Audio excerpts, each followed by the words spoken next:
ಸ್ನೇಹಿತರೆ, ಇಂದು ಭಾನುವಾರ ಹಾಸನಾಂಬ ದೇವಿ ದರ್ಶನ ಬಹಳ ಸುಗಮವಾಗಿ ನಡೆದಿದೆ. ನಿನ್ನೆ ರಾತ್ರಿ ಸುಮಾರು 6-7 ಕಿಲೋಮೀಟರ್ ಅಷ್ಟು ಉದ್ದ ಸರದಿ ಇತ್ತು.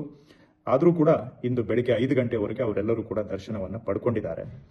ಶನಿವಾರ ಬೆಳಿಗ್ಗೆ 5 ಗಂಟೆಯಿಂದ ಶನಿವಾರ ಸಂಜೆ 8 ಗಂಟೆ ನಡುವೆ 1,09,000 ಜನ ದರ್ಶನ ಪಡೆದಿದ್ದಾರೆ.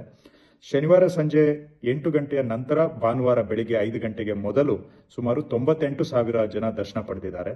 ಸೊ ಈ ಅವಧಿಯಲ್ಲೇನೆ ಸುಮಾರು ಅಂದರೆ ಶನಿವಾರ ಬೆಳಿಗ್ಗೆ 5 ಗಂಟೆಯಿಂದ ಭಾನುವಾರ ಬೆಳಿಗ್ಗೆ 5 ಗಂಟೆಯ ನಡುವೆ ಸುಮಾರು 2,07,000 ಜನ ದರ್ಶನವನ್ನು ಪಡೆದಿದ್ದಾರೆ. ಶುಕ್ರವಾರ ಒಂದು 65,000 ಜನ ದರ್ಶನ ಪಡೆದಿದ್ದಾರೆ. ಸೊ ಇವೆಲ್ಲ ಲೆಕ್ಕ ಹಾಕಿದ್ರೆ ಶುಕ್ರವಾರ, ಶನಿವಾರ ಮತ್ತು ಭಾನುವಾರ ಬೆಳಿಗ್ಗೆ 5 ಗಂಟೆಗೆ ಮೊದಲು ಸುಮಾರು 2,75,000 ಜನ ಇಲ್ಲಿಯವರೆಗೂ ದರ್ಶನವನ್ನು ಪಡೆದಿದ್ದಾರೆ. ಈಗ ಯಾವುದೇ ವಿಳಂಬ ಇಲ್ಲದೆ ದರ್ಶನ ನಡೆದಿದೆ. ಸುಮಾರು 1 ಗಂಟೆ ಆಸುಪಾಸಿನಲ್ಲಿ ಎಷ್ಟೇ ಭಕ್ತಾದಿಗಳು ಬಂದರೂ ಕೂಡ ಈಗ ದರ್ಶನಕ್ಕೆ ಏನು ತೊಂದರೆ ಇಲ್ಲ.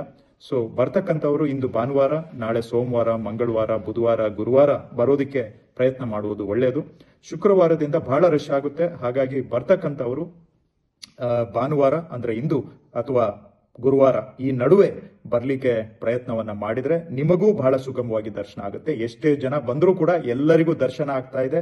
ವಿಳಂಬ ಇಲ್ಲ, ಸುಗಮವಾಗಿ ನಡೆದಿದೆ, ಸ್ವಚ್ಛವಾಗಿದೆ, ವ್ಯವಸ್ಥೆಗಳು ಕೆಲಸ ಮಾಡ್ತಾ ಇದ್ದಾವೆ. ಹಾಗಾಗಿ ಬರ್ತಕ್ಕಂಥವರು ಗುರುವಾರ ಅಥವಾ ಅದಕ್ಕೆ ಮೊದಲು ಇವತ್ತು ಭಾನುವಾರದಿಂದ ಹಿಡಿದು ಪ್ರಯತ್ನ ಮಾಡಿದ್ರೆ ಎಲ್ಲರಿಗೂ ಒಳ್ಳೆಯದಾಗ್ಲಿ. ತಮಗೂ ಬಿಗ್ ಟಿವಿ ಕರ್ನಾಟಕ ಯೂಟ್ಯೂಬ್ ಚಾನಲ್ಗೆ ಈಗಲೇ ಸಬ್ಸ್ಕ್ರೈಬ್ ಮಾಡಿ. ಧನ್ಯವಾದಗಳು.